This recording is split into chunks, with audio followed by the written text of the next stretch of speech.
I had an experience last week where someone said to me that they felt judged by me. I went, okay. So I took that on to mean that I was judging them. I had done something wrong. So then I went through the whole process of trying to figure out, what did I say? Where did I judge them? Where did I go wrong that they would come to me and say, I felt judged by you? Let's talk about judgment, because there is this belief going around in the world that if somebody has an opinion, then they're judging. But what if they're not judging? What if they simply have an opinion?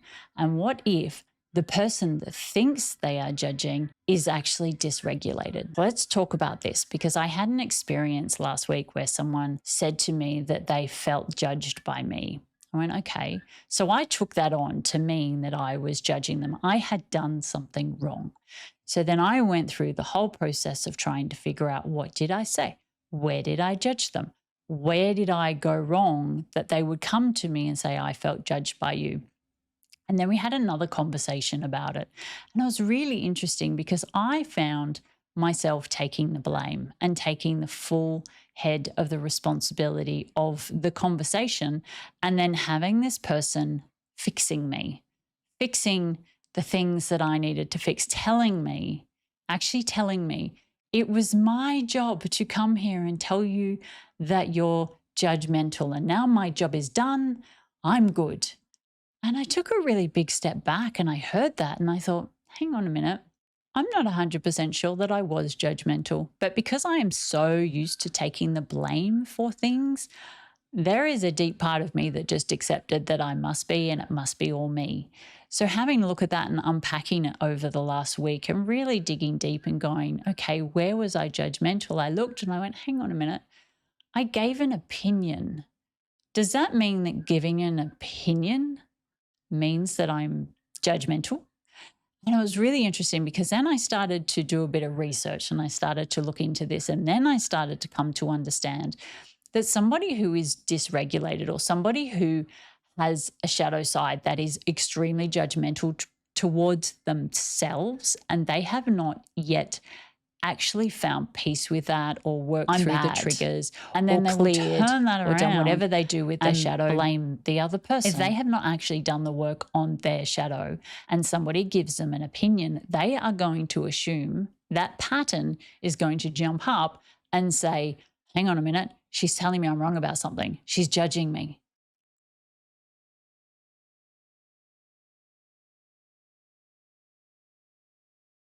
So blame follows judgment quite frequently in my experience of actually being a very judgmental human being, which is why I'm so aware of this, because I've spent a long time working on that part, the parts of me that were very judgmental, and the shadow parts of me that went into blame, and coming out and really staying aware of being very careful about how I articulate what I actually want to say, being very careful for it not to come out as a judgment.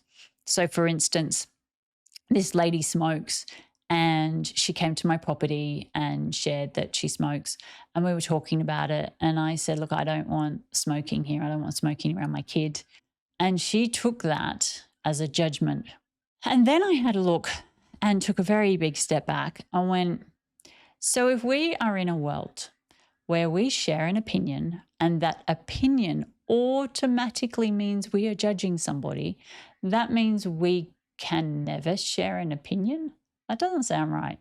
So then I did a little bit more research, and I went, okay, if somebody shares an opinion and then that person takes that opinion as a judgment and then blames the other person, is that what an emotionally healthy person would do? And when I looked and everything I looked up, and I went and I came up with, no, that's not what an emotionally healthy person will do. An emotionally healthy person does not take offense because somebody has an opinion about what they do. They do not take it to mean I am wrong because somebody has an opinion about something that they do. They don't take it on board to mean something about them. They hear the opinion and they go, oh, okay, yeah, that doesn't work for me. There's no judgment, there's no blame, there's no criticism, there's no holding the other person responsible.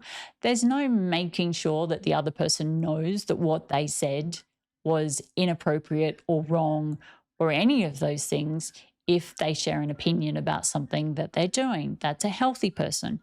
Someone with a dysregulated center or dysregulated nervous system or triggers or shadows or patterns, or someone that is still really in the muck of everything, they will, when someone gives them an opinion, especially if it's an opinion about something that they're doing that they don't actually want to do. This is also a really key thing that I came to understand. If I give an opinion to someone about something that they're doing and they don't actually want to do it, that is a really big trigger. And they do turn it around onto me and they do blame me for judging them and they get offended.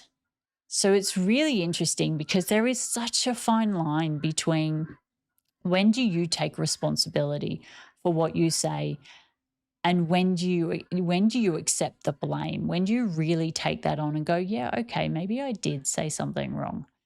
But having a look and saying to someone, I don't want smoking on my property, I don't want smoking around my daughter. And I have noticed that people do get really offended by that. They get really angry, which is something that I've had to learn how to manage, not taking that on board, understanding that if somebody is offended because I ask them not to smoke on my land, then that's a them thing, not a me thing. And then if somebody is behaving in a way that is aggressive or abusive to either their kid or an animal or me or my kid, then I will say something about that. And what I've come to understand is that if somebody then gets offended by that, if somebody then gets angry because I've said something, that again is a them thing, not a me thing, because I'm not required to accept them bullying, shaming, physically abusing, being aggressive, and having behaviors like that around my daughter. It's fine if it's just me because I can kind of brush it off and go, yeah, I know that's not, yeah, no, thanks, see ya. But if it's someone that whether their kid is friends with my kid, it's a little bit harder. It becomes a little bit more challenging. And I have to be a lot more delicate about how I handle these situations.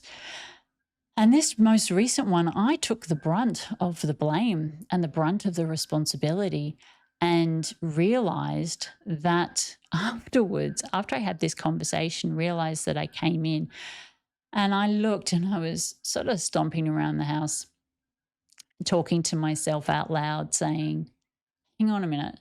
So they're annoyed at me for having an opinion and saying that my opinion was judgmental. So then they gave me their opinion about what they thought about what I said. And I'm judgmental, but they're not. And I'm supposed to just sit and take their opinion and accept their opinion for what they said, even though they were criticizing me, telling me I was wrong, telling me how I could fix it, telling me how I could be better, telling me how what I was doing was affecting my daughter. They were coming at me with all of this, and I'm expected just to sit there and take it and take that as an opinion. But when I do it to them, but in a far nicer way, it's judgmental and I'm in the wrong. And I should take responsibility for that. So this is kind of the challenge with, I guess, communicating with people who are not doing shadow work, not doing trauma work, not dealing with their patterns, not dealing with their stories, not taking responsibility for how they move about the world, how they actually engage in conversation in the world. Because if you want to keep them as a friend and you turn around and say, well, hang on a minute, you're having a go at me for judging you, but you're judging me right now. If you were accepting of who I am as a person, then you would have accepted what I said. But you didn't. Not only did you not accept what I said, you're actually telling me that I was wrong for what I said. And by the way, I'm only guessing because at no time has she actually told me what I actually said. All I know is that there was judgment there. And at no time have I ever heard what I actually said or what was specifically judgmental. But also, that's on me, because at the time, I did not have the courage to say, what exactly did I say that made you feel like I judged you? What was that? And that's on me. And that's something that I still need to work on, is having the courage in confrontation to ask questions, as opposed to just taking full blame and full responsibility. Because it's a really big pattern for me that if someone comes at me and they're attacking me and they say, you did this to me, I look at them, and part of me kind of goes, yeah, I don't want the fight. I'm not fighting. In 10 years' time, this is going to mean nothing to me. This will be irrelevant. I probably won't even know you in 5 years' time. So I'm not going to have the fight.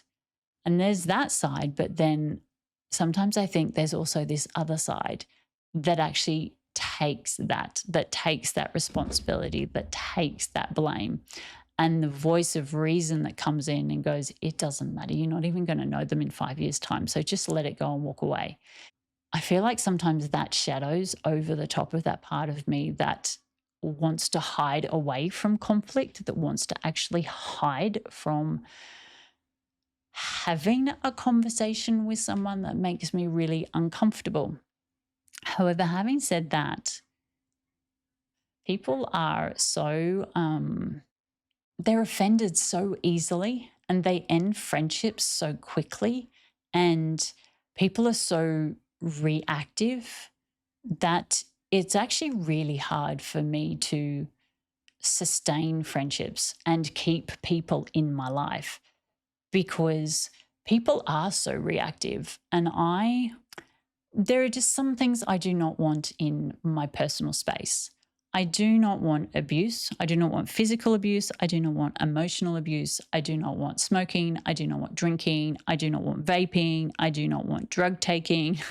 So it makes it really, really challenging for those of us that want to set boundaries with people, but we're surrounded by dysregulated human beings, which is pretty fair because I was a dysregulated human being too. And I would never wish trying to figure out regulation onto anybody. It is hands down the hardest thing I've had to do, is figure out how to regulate my nervous system in a dysregulated world, in a world that is designed to keep us dysregulated, in a world that is designed to keep us unsafe, to keep us failing, to keep everything hard, in a world that is designed to make sure we do not succeed. It's really hard because you are going against the masses. You are going against everybody that is walking this way while you're trying to walk this way. And all of these people are looking at you, and it's like they're spitting at you, and they're abusing you, and they're blaming you for the fact that they're going this way and you're going that way.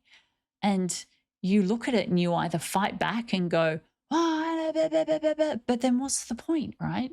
Because in 5 years' time, you're probably not going to know any of these people. You'll have a completely new set of people around you. But you go through this period and you go through this cycle, and maybe it's a test. Maybe it's really looking, going, how regulated do you want to stay? How much responsibility do you want to keep? How much do you want to stop fighting for your right to be right and just let other people be right so you can keep moving on? Does that make sense? I kind of feel like that's where I'm at. I do not want to fight with people so I'm right. I want to let them be right. They can be right. If somebody thinks that I'm judging them, have at it. That's fine. It just gets a little bit hard when they think I'm judging them and they blame them and then they attack me for it. I sit in this space of, how do I deal with someone that is attacking me for something that they're offended by that I actually didn't do, but they have interpreted it to be this way when it came out of my mouth this way? It's almost like looking at two sides of a wall, and on one side I see a happy face and on the other side they see an angry face, and we're looking at the same wall and they're going, all I see is anger. And I go, really? All I see is happy. And they go, stop telling me it's happy, it's anger. I can either go, no, don't tell me it's anger, it's happy. I can either do that, or I can go, yeah, whatever. Okay. So be angry. Enjoy it. I'm going to hang out here and keep looking at happy because happy feels better than angry. I know, because I've been in angry and it's shit. And I don't want to go back there again. So this has been super helpful for me. I kind of get that that's what, now that I've actually spoken about it and articulated it, and feel free to share whatever opinions you might have, because I think this is a great conversation to have, is to figure out, how do we respond to people that are attacking us because our vibration that was sitting in dysregulation, judgment, criticism, sadness, anger, failure, and all of those kinds of things, when you're shifting away from that, but you're actually still there, your actual external reality has not changed yet. How do we handle the people that are coming at us with that without compromising ourselves, without compromising that energy? As long as I have not done anything that is hurtful or offensive, which I did not, then it's making sure that I protect my energy, that I make sure that my energy stays stable, and that I am not fighting for my right to be right. That makes sense to me. If you want to keep working on your stuff and you're a bit stuck, check out this video. See you next time. Bye for now.